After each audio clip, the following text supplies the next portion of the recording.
Very, very big, encouraging news. Donald Trump had a conversation with Vladimir Putin.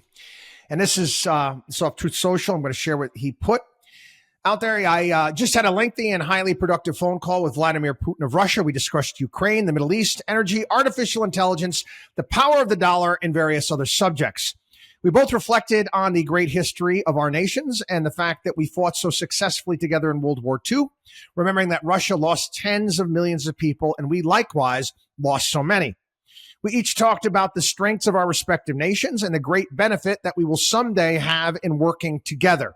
But first, as we both agreed, we want to stop the millions of deaths taking place in the war with Russia, Ukraine.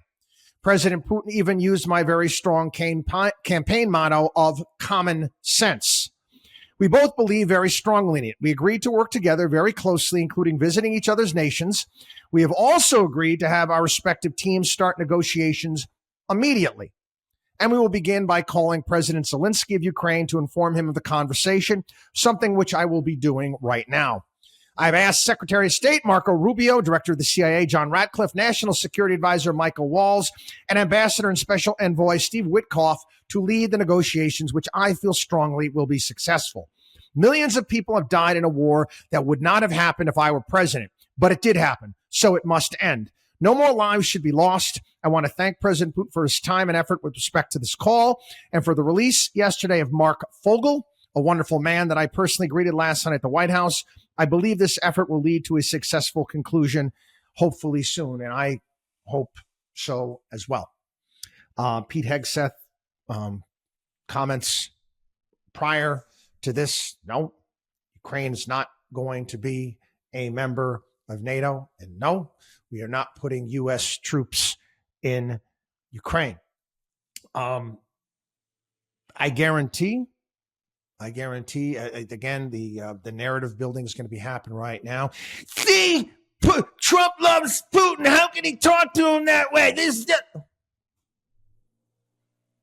Did you watch any of the footage? Do you go online? You watched? You could see what has taken place in this trench warfare and what is going on. At some point in time, people, this must stop.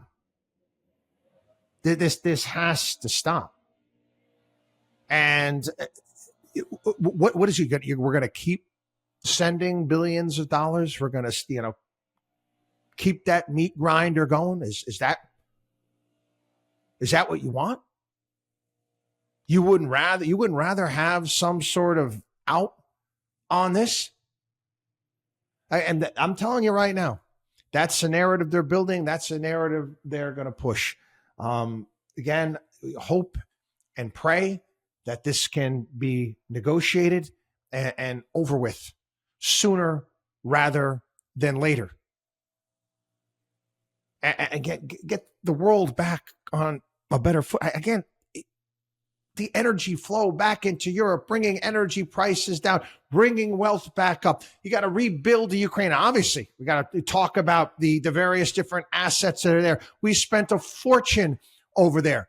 Okay. That is one of the most corrupt countries in Europe. We all know it. And we can't let, again, these oligarchs and people take control of all of that. That can't happen. So yes, a lot needs to be worked out. But at some point in time, the death has to stop. Watchdog on WallStreet.com.